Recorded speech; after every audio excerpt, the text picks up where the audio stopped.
Fellow Toastmasters, Francine, our honored guest, and Mr. Chair, Tony. I want to tell you a number of stories tonight, actually, about myself. In my home, I have a poster, and it's called 21 Suggestions for Success. The number one suggestion I'm going to tell you about says marry the right person. This will account for 90% of your happiness or your misery. So I can tell you my best decision I ever made in my life was to marry my wife. But, well, wait a sec. Actually, I need to think about that for a second. You see, in a few days, I'm going to celebrate 30 years clean and sober. And when I think about it, my wife never would have given me the time of day if I would have still been in the throes of substance abuse. So I rephrase it. The best decision of my life was getting clean and sober. But, well, wait a sec now, I have to think about that. What led me to become clean and sober? Well, probably about 40 years ago, I started to get involved with fitness and exercise. And as people have pointed out, I recently retired from my career in financial services. Now I do this for a living. So it soon became, to me, incongruent for me to be involved in fitness and health while also being involved in substance abuse. So fitness is what got me to get clean and sober. So there it is. The best decision of my life was to start exercising and get into fitness. But hang on a second again, what led me to do that? Well, I'd like to be able to tell you that this was because I was concerned with my health and I wanted to do what was good for me. But the truth is that I was insecure, I was vain, and I wanted to look better, and I thought people would accept me better. So there you go. Some of the best decisions in my life came from really negatives, insecurities, and vanity. Another thing I decided to do in my life is learn to play a musical instrument in my middle age, in my 40s. And that's one of the things that brings me the most joy in my life today. I'm so glad that I did that. But what led me to do that? Well, it was a major health crisis. One that made me realize that life is shorter than maybe I'd originally thought. Made me think, if you want to do something, Rick, you better get off your butt and do it, because there may be no tomorrow. Another thing that I'm very proud of is I cherish my loved ones. And I cherish them. I try never to take loved ones, friends, family for granted. And that has improved my life a lot. I can't say how much, but where did that come from? Well, it came from the pain of losing a brother when he was 37, a sister when she was 45, and since then, both my parents. So, one of the things that has most greatly improved my life's quality came from pain, came from problems. You see, my talk is called Golden Opportunities, and I believe that there are golden opportunities in bad things if you look for them.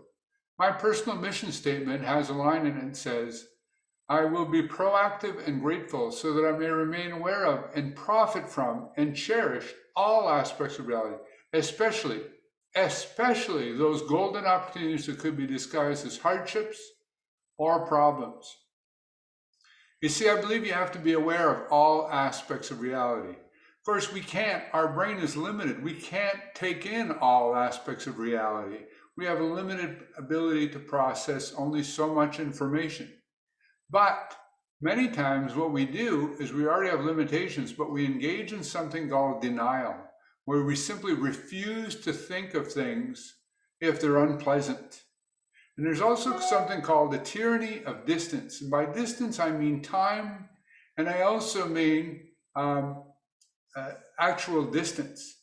For example, people react to the stock market based on what's happened in the last year or the last 3 months, as opposed to what happened before. Another thing is, if you were to witness a puppy getting run over by a car right in front of you, it would probably ruin your day. But if you hear a news story about genocide in Rwanda, where millions of people are slaughtered, you maybe shake your head, but you get on with your day and go eat your lunch or do whatever, because it's far away, it's not close to you.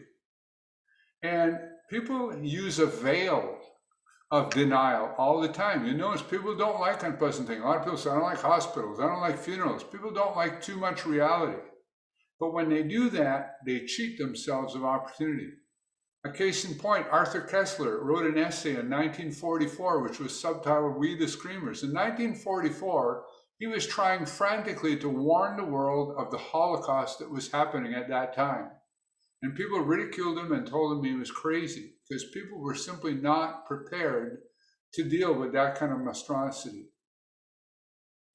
Addiction, sometimes people say a symptom of addiction is denial.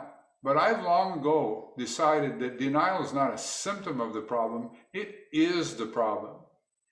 We have to face reality. We have to face those uncomfortable things. There's a saying, I'm not brave enough to be a coward. And it's one of my favorite sayings because basically what it means is if I don't have the courage to face the bad stuff and do something about it, it's more likely going to get worse. And in the end, I'll have to deal with something far, far worse.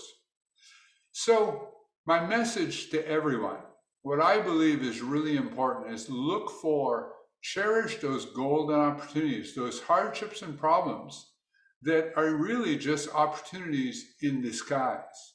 And I really think that to be courageous enough to do that will improve your life immeasurably. Mr. Toastmaster?